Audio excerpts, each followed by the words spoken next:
আমার নবীকে নিয়ে ব্যঙ্গচিত্র করবে, আমার নবীকে নিয়ে গালি দিবে, আমার নবীকে সন্ত্রাস বলবে। আমরা মুসলমানের রক্ত থাকতে সহ্য করতে পারবো না।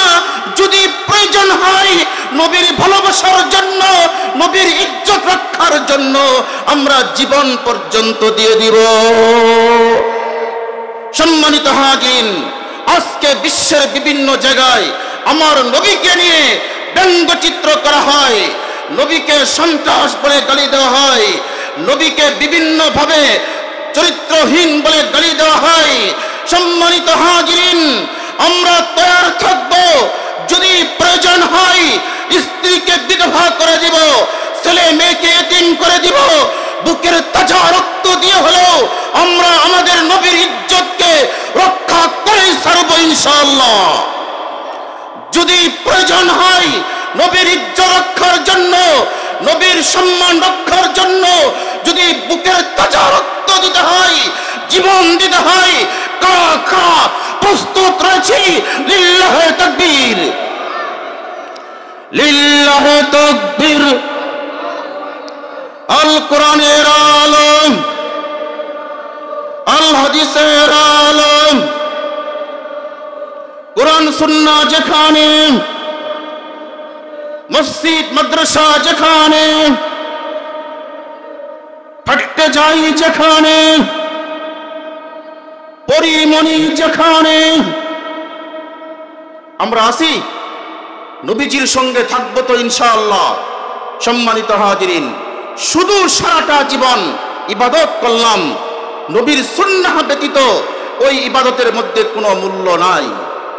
যদি আপনি নবীজির সুন্নাত অনুযায়ী জীবন যাপন করেন, তাহলে জীবনটা সুন্দর হবে, জীবনটা ভালো হয়ে যাবে। নিজের জীবনের চেয়েও বেশি মহব্বত করতে হবে। বলেন নবীকে কেমন মহব্বত করব? সবাই আওয়াজ দিতে হবে, কেমন মহব্বত করব? নিজের জীবনের চেয়েও বেশি মহব্বত করতে হবে।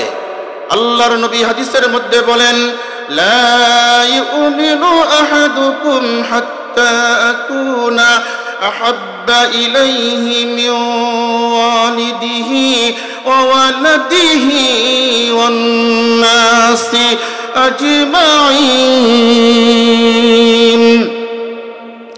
আল্লাহর নবী বলেন, যতক্ষণ পর্যন্ত তোমরা তোমাদের সন্তান সন্ততি, টাকা পয়সা, ধন সম্পদ, বাড়িঘর, জমি জমা, এমনকি নিজের জীবনের চেয়েও বেশি মহব্বত আমাকে না করবে, ততক্ষণ পর্যন্ত মুমিন হতে পারবে না।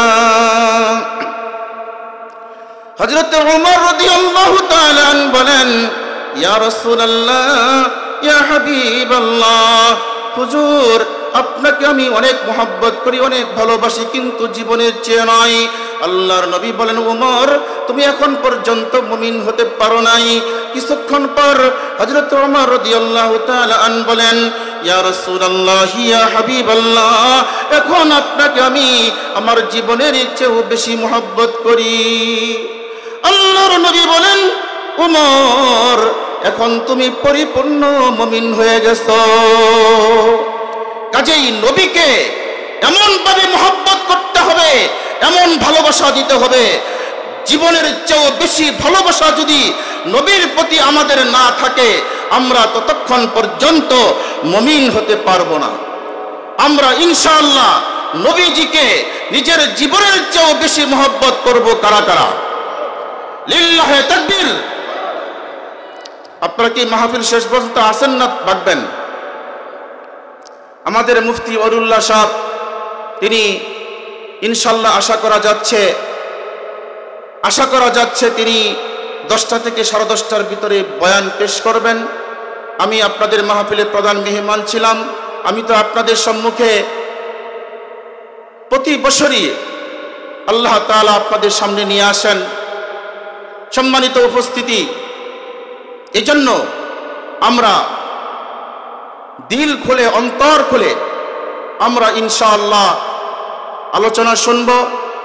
তারপরে আমার একজন বক্তা আছেন মুফতি আবু সাইদ রাইহানি, তিনি অনেক সুন্দর আলোচনা করেন।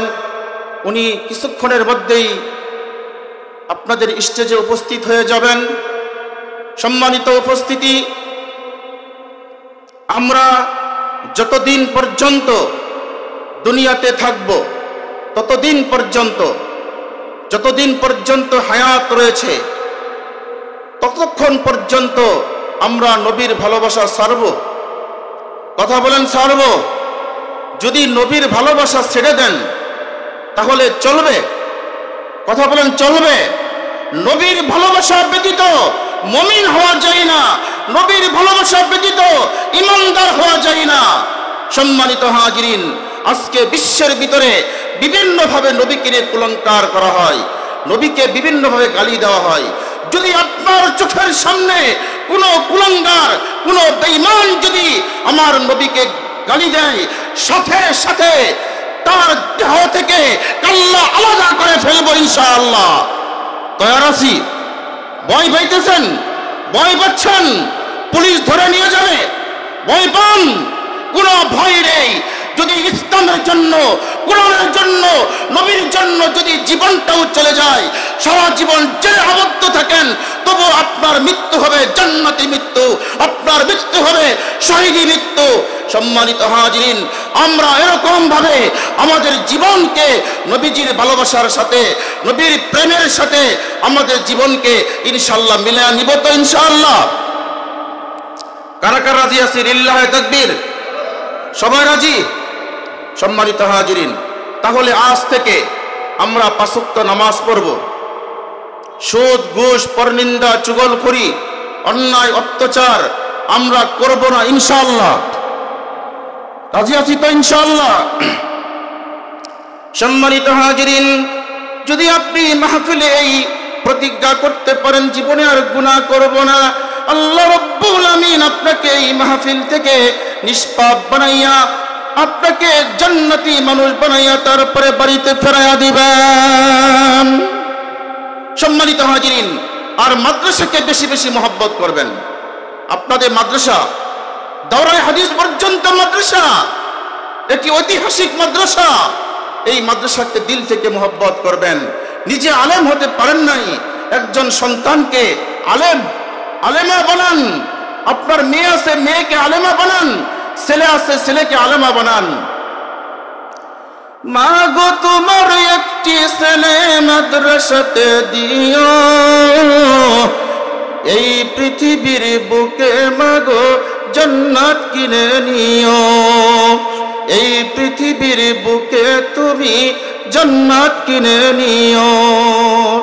রোজ নামাজে তোমার ছেলে দুহাত তুলে, রোজ নামাজে তোমার মেয়ে দুহাত তুলে, রব্বির হামহুমা বলে কাঁদবে চোখের পানি ফেলে, রব্বির হামহুমা বলে কাঁদবে চোখের পানি ফেলে।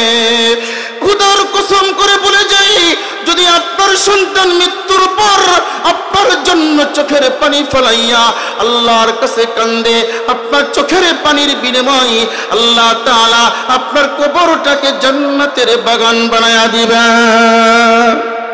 এই জন্য আপনার সন্তানকে এই মাদ্রাসায় ভর্তি করেন, যেখানে সুযোগ সেখানে ভর্তি করাইয়া আপনার ছেলেকে দ্বীনি লাইনে পড়াশোনা করান, হাফেজ বানান, আলেম বানান, হাফেজা বানান, আলেমা বানান।